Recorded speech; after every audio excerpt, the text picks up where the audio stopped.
À tous les cancers, ascendant cancer, lune en cancer, mais principalement soleil cancer, dans une année 2025 qui va être riche en émotions positives. On va essayer de vous faire basculer un peu, parce que là, vous êtes justement dans cette zone 4. On va essayer de faire tourner la roue, hein, un petit peu comme on va faire tourner la roue du destin, si je puis m'exprimer ainsi. Pas beaucoup mieux ainsi, vous voilà au sommet, au top, si je puis m'exprimer ainsi, parce que cette année, le grand bénéfique, Jupiter, qui est exalté dans votre signe, arrive chez vous. Ça va être une année coupée en deux. On va attendre Jupiter, on va être un peu dans les starting blocks. Jupiter qui est dans votre zone 12, donc nettoyer les ombres, apurer des choses qui ont été bloquées. Il est possible qu'il y ait encore des blocages, des attentes, mais sinon, ça va être une année décisive. Décisive pour agir, pour obtenir ce que l'on veut. Il est temps de changer de carrière, de rentrer chez soi, de voyager, d'aller à l'université. Ça peut être aussi une année de grosses opportunités financières et de rencontrer quelqu'un avec qui vous allez faire un bout de chemin.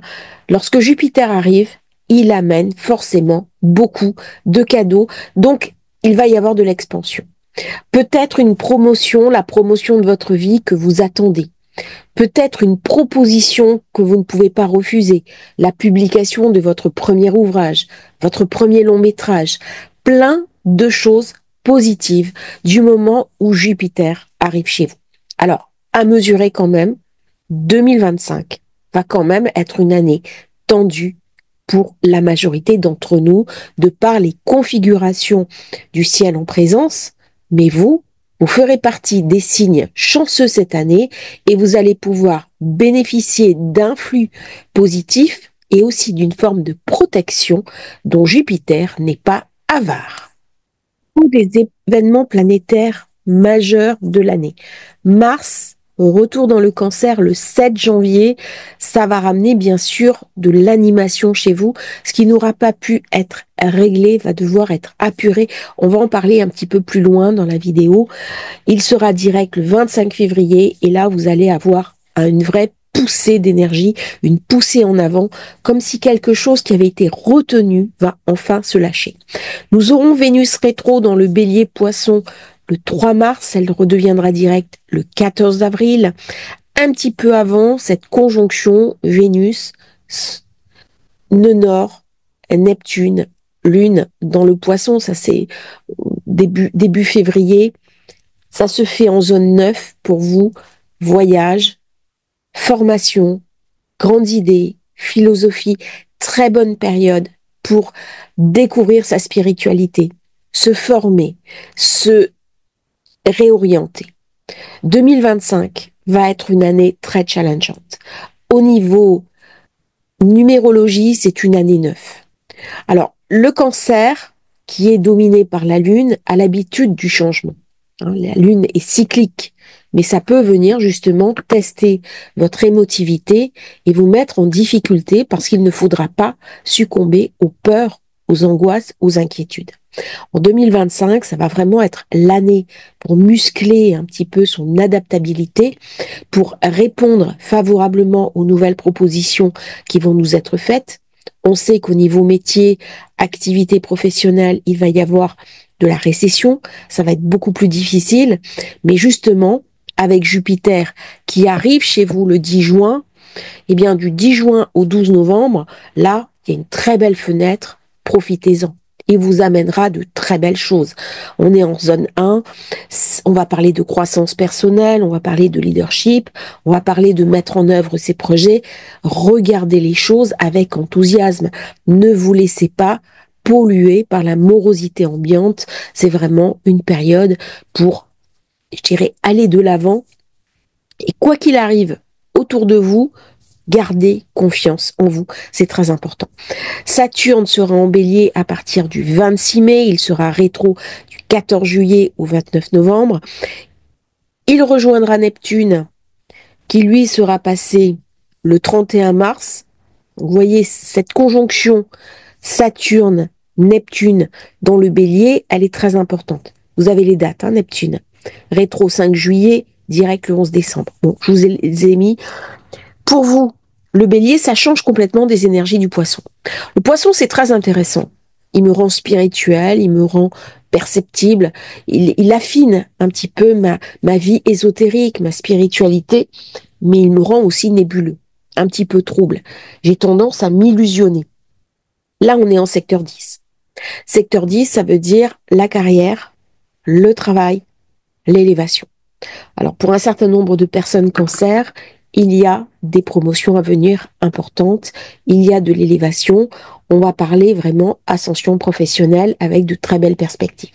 C'est une période aussi où je peux créer une activité, où je peux me mettre à mon compte, où je peux décider vraiment de changer mon rapport à la réussite, me donner les moyens, aller de l'avant.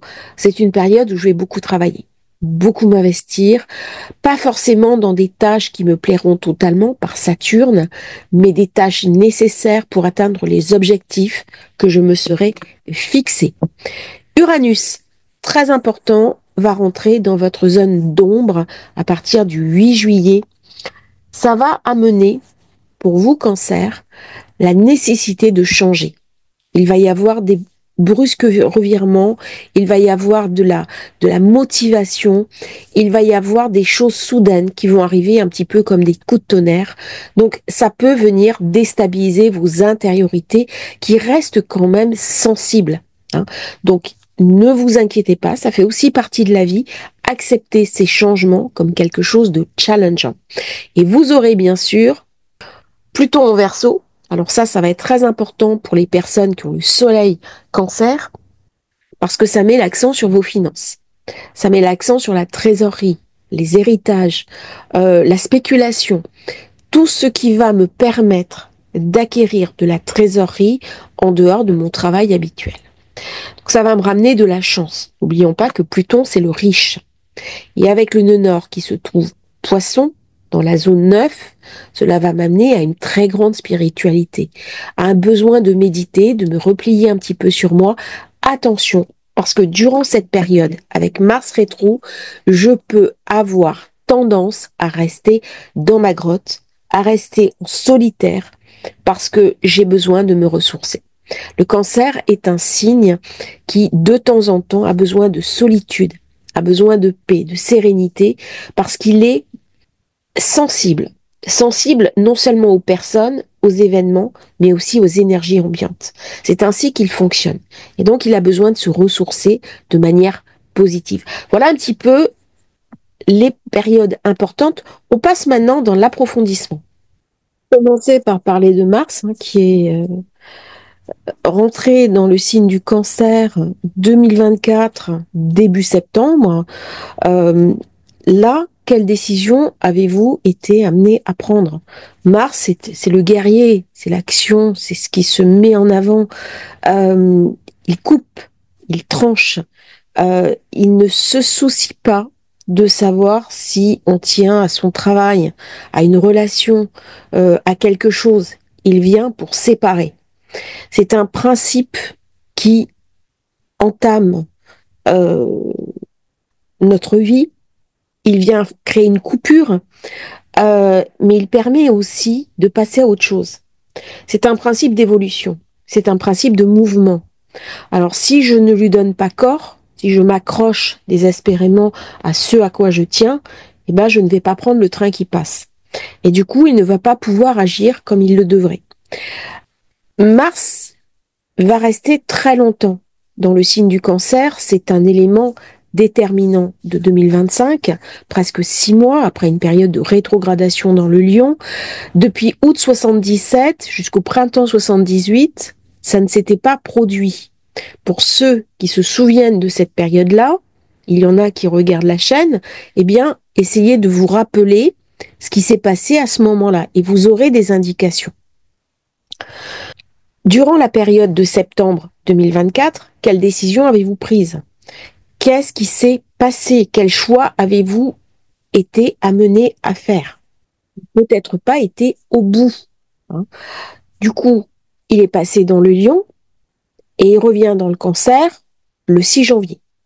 Là, on vient retourner sur ses pas. Il vient réaffirmer, réinventer ce qui s'est passé du 6 octobre au 4 novembre 2024. 2025, c'est une année pour se réinventer. Tous les jours, toutes les semaines, tous les mois, je suis invitée à regarder ma vie et de voir comment je vais pouvoir m'adapter au renouveau qui arrive. Le monde est en train de changer à une vitesse qui nous dépasse tous. Nous avons des choses clés à garder dans notre tête, à savoir la famille, à savoir notre centre. Hein. Le cancer, c'est le foyer, mais c'est aussi le centre, c'est le point d'équilibre. Ça, je peux pas y renoncer. Mais par contre, si quelque chose dans la périphérie, y compris qui vient toucher mon foyer, ne fonctionne plus, eh bien, ça va être l'année pour se poser les bonnes questions. C'est vraiment le moment pour prendre des décisions. Hein. C'est là où Mars va se concentrer sur une forme d'achèvement entre le 6 janvier et le 23 février, parce qu'il sera en position directe. Donc là, il y a quelque chose de vous qui va lâcher, on va se mettre en mouvement, on va accepter de regarder les enjeux de notre vie de manière positive et d'y répondre de manière favorable. On n'est plus sur l'ancien monde. On est dans une espèce de se jeter à l'eau. On ne sait pas nager, mais on a confiance dans la vie et on sait qu'on va y arriver. C'est un petit peu ça, cette idée de Mars dans le cancer. Quelque chose de très puissant là.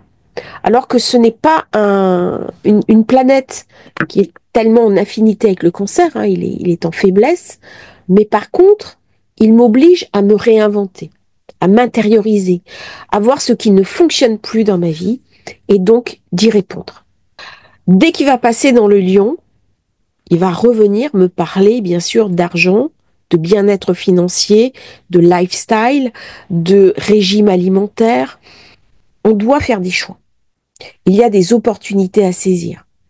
On peut également changer son apparence, aller chez le coiffeur, se montrer sous un jour nouveau, cultiver son leadership. Il y a quelque chose de très important qui va se passer à ce moment-là. Alors une petite mise en garde pour les personnes qui sont ascendant cancer. Attention à ne pas vous brûler.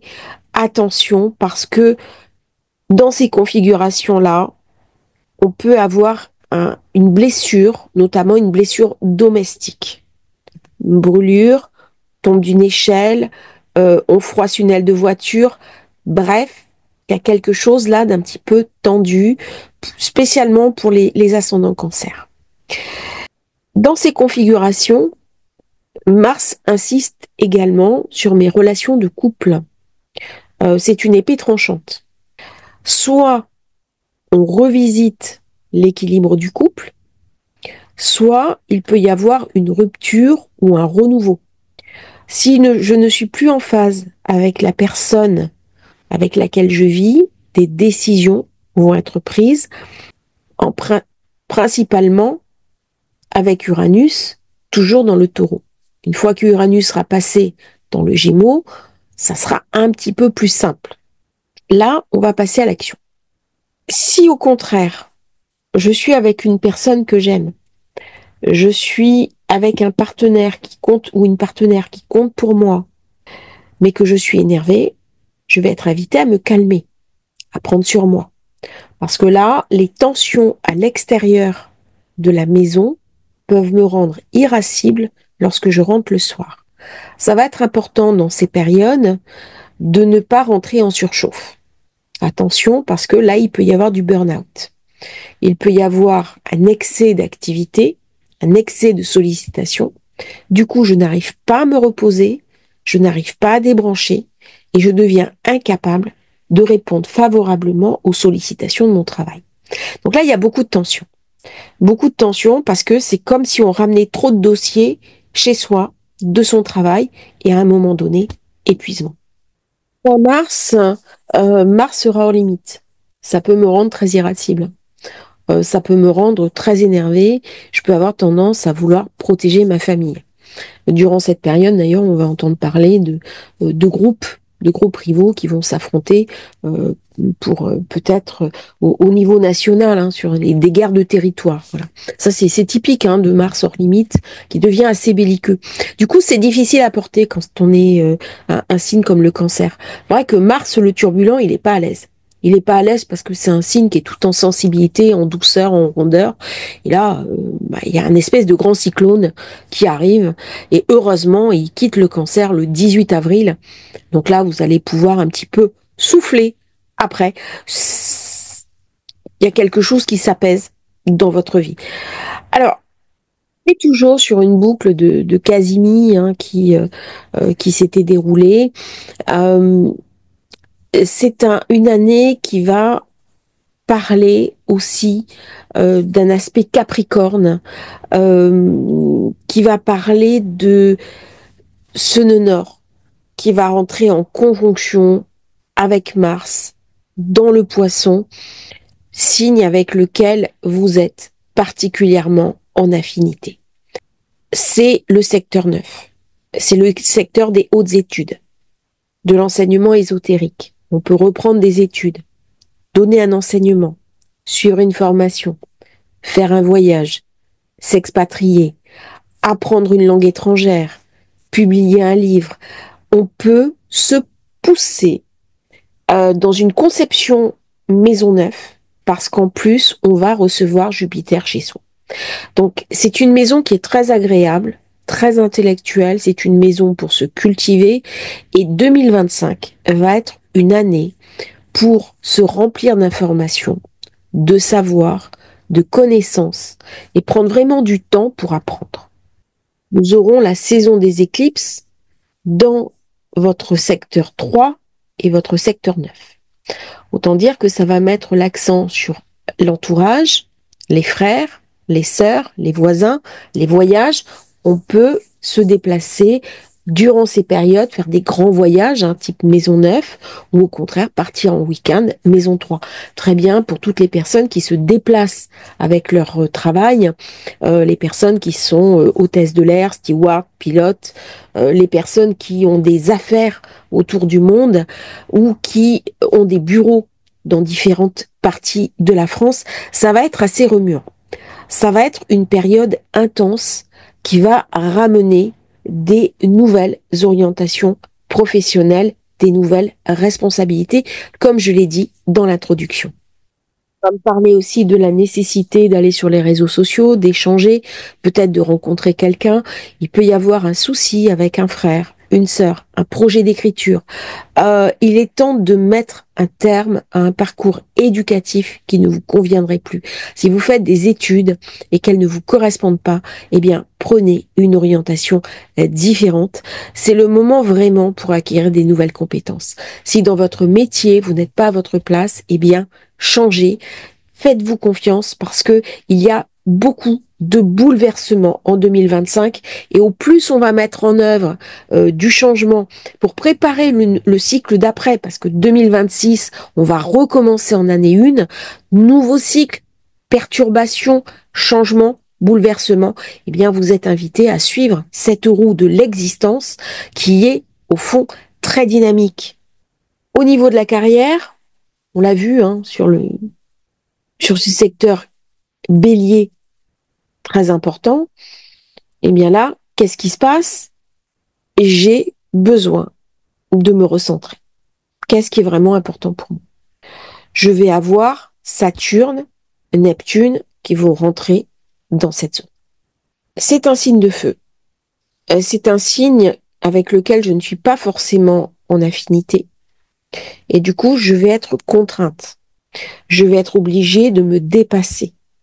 Je vais être amenée à faire des choix, à gérer des choses qui vont me contraindre, mais qui auront une issue favorable. Saturne m'amène beaucoup d'engagement en termes de temps, en termes de disponibilité. Il va absorber mon agenda. Eh bien, il va falloir que j'écoute les leçons qu'il m'amène. Ça va être coupé en deux. Avant l'arrivée de Jupiter, après l'arrivée de Jupiter, il y a un vrai changement. C'est la planète des dieux. C'est la planète des protections. Pour les anciens, c'était la planète des fées. Ça amène de la santé, ça amène des bénédictions, ça amène de la richesse et ça peut amener également des enfants, un foyer. Il met 12 ans à faire le tour du zodiaque et là, il vous honore. Et en général, il amène toujours dans sa besace énormément de présents. Ça s'est produit la dernière fois en 2014. Regardez ce qui s'est passé à ce moment-là. Quelle chose avez-vous changé? Quelle opportunité avez-vous saisi? Et regardez comment ça s'est développé dans les années suivantes. Et bien là, avec Jupiter chez vous, on recommence un nouveau cycle de chance. Si vous n'avez pas pris de décision déterminante en 2014, eh bien regardez peut-être ce que vous avez loupé. Et ça va vous donner des indications sur l'année, mais surtout sur les 12 ans qui viennent. Avant qu'il ne rentre en cancer, il est dans la maison d'ombre. Il est dans la maison de la destruction. Il y a des choses auxquelles on va renoncer. C'est une zone d'autodestruction, la 12. C'est la zone aussi où j'ai des addictions, où j'ai des mauvaises habitudes, où j'ai de l'autosabotage. Comment je vais pouvoir y renoncer? Comment je vais pouvoir remettre tout cela à plat? Et 2024, eh bien, Jupiter est dans le Gémeaux. Hein. Euh, il est gouverné par Mercure. Il est très intellectualisé. Il est très cérébral. Du coup, on peut suivre une sophrologie, suivre une thérapie, faire de l'hypnose. On va nettoyer ces écuries d'Augias. Il y a un désir d'apprentissage. Mais dans cette période, très bon moment pour mettre fin à des dépendances, quelles que soient nos dépendances, à mettre fin à des blessures de l'âme. Alors que ce soit des problématiques d'abandon, que ce soit des problématiques de dévalorisation, profitez des derniers instants de Jupiter dans le Gémeaux pour faire une forme de nettoyage.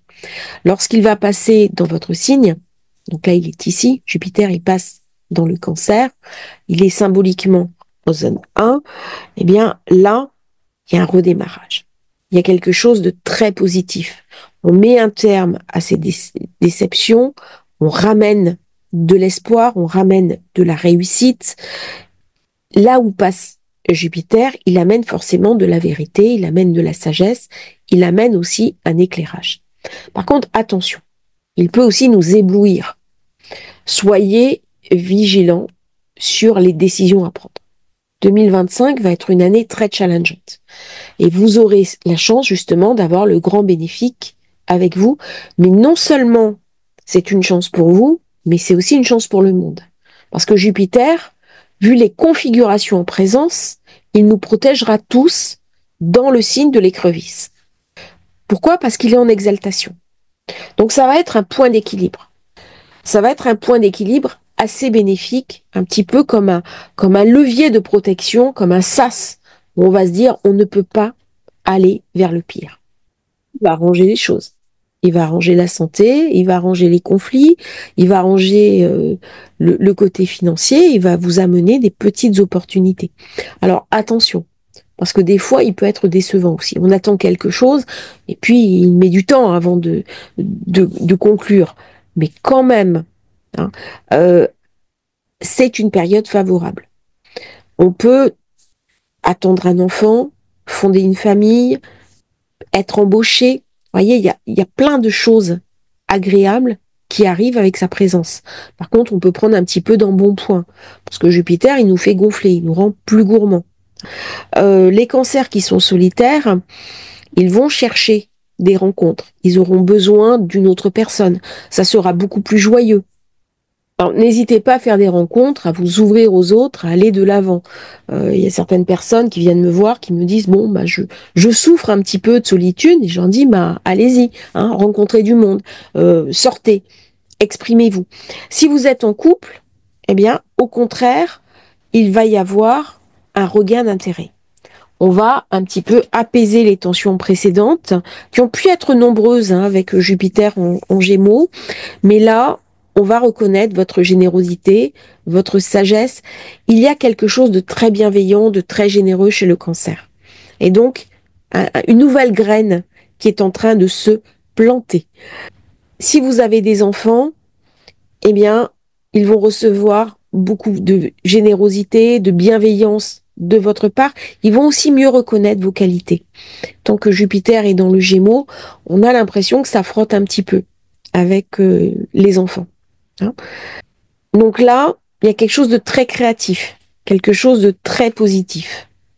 Est-ce que c'est une période pour spéculer, pour investir, pour mettre en avant la fonction financière? Eh bien, essayez. Essayez, il peut y avoir de très belles surprises, il peut y avoir aussi dans les familles des naissances de petits-enfants, des opportunités pour voyager à l'étranger, pour gagner devant un tribunal, un projet créatif qui réussit, démarrer une nouvelle entreprise. Vous voyez, c'est vraiment une belle période. Jusqu'à présent, c'est les Gémeaux qui en bénéficiaient. Là, c'est le Cancer qui tire un petit peu le gros lot. On voit rapidement les autres planètes. Uranus, qui était dans le signe du Taureau, les réseaux sociaux, les partenaires, eh bien là, il passe en zone 12. Il y a quelque chose de secret qui arrive. Il peut amener des brusques changements, un besoin d'instabilité. Il peut amener aussi une déconvenue à titre personnel. Il vient un peu contrebalancer le côté très positif de Jupiter. Mais soyez prudents, soyez vigilants, parce que il met l'accent aussi sur la nécessité de prendre soin de sa santé. Eh bien, Cancer, je vous souhaite une merveilleuse année. Vous avez le lien si vous souhaitez commander votre thème de naissance, votre révolution solaire. Et si vous désirez acheter l'agenda de l'année avec des informations complémentaires d'ailleurs pour votre signe, les cartes, nouvelle lune, pleine lune, plein d'informations, l'astrojournal, eh bien vous avez le lien dans la description. À bientôt pour un nouveau partage sur Astrologie Facile.